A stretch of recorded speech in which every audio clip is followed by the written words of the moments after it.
ஆண்டவர் ரட்சகருமாகிய இயேசு கிறிஸ்துவின் இனிய நாமத்தில் உங்களுக்கு என்னுடைய அன்பின் வாழ்த்துக்கள். இந்த காலை வேளையில தியானிக்கும்படியாக தெரிந்து கொள்ளப்பட்ட வேத பகுதி, அது சங்கீதம் 121 3வது வசனம். சாம்ஸ் 121:3. உன் காலை தள்ளாட விட்டார், உன்னை காக்கிறவர் உறங்கார். யாக்கோபுடைய வாழ்க்கையிலே தேவன் சொல்லியபடியே அவனை சகல விதமான ஆசீர்வாதங்களோடு கூட திரும்ப கொண்டு வரும் பொழுது ஏசாவுடைய கைக்கும் லாபானுடைய கைக்கும் தப்புவித்தார். அவனுடைய கால் நடுங்கிற்று, அவனுடைய கால் சறுக்குகிறது என்று சொல்லி அவன் யாப்போக்கு ஆற்றங்கரில் தனித்திருக்கும் பொழுது அவன் தூதனோடு கூட போராட கர்த்தர் அனுமதித்தார். இன்றைக்கும் உங்களுடைய வாழ்க்கையிலே மிகுந்த போராட்டத்தில் இருக்கிறீர்களா?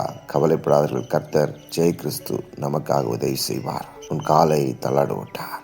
சவுலுடைய கைக்கு தாவீதை தப்புவித்த தேவன், பவுலை கப்பற்சேதத்திலிருந்து காப்பாற்றின தேவன், அநேக பரிசுத்தவான்களை இன்றும் பாதுகாக்கிறார். அதுபோலவே கர்த்தர் நம்மை பாதுகாக்கிற தேவனாய் இருக்கிறார். உன் காலை தள்ளாட விட்டார், உன்னை காக்கிறவர் உறங்கார்.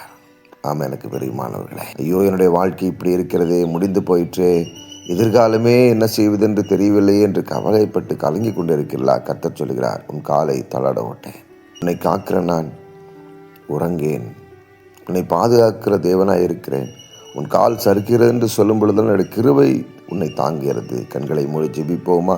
அன்பின் பரலோக பிதாவே, இந்த காலை வேளை உம்மை நோக்கி பார்க்கிற ஆண்டவரே, எதிர்காலத்தை குறித்து பயம், பொருளாதார தோல்வியை குறித்து பயம், கடன் பிரச்சனைகள், பாடுகள், வியாதிகள், வறுமைகள், தரித்திரங்கள், போராட்டங்கள், இவைகள் எல்லாம் வந்தாலும் கர்த்தருக்குள் சந்தோஷமாய் நான் காத்திருக்கிறேன். ஆண்டவரே, என்னுடைய காலை தள்ளாட விட்டாமல் என்னை காக்கிற என் தேவன் உறங்காமல் என்னை தன்னுடைய தோள்களின் மேலே சுமந்து கொண்டு போவதற்காக நன்றி அப்பா.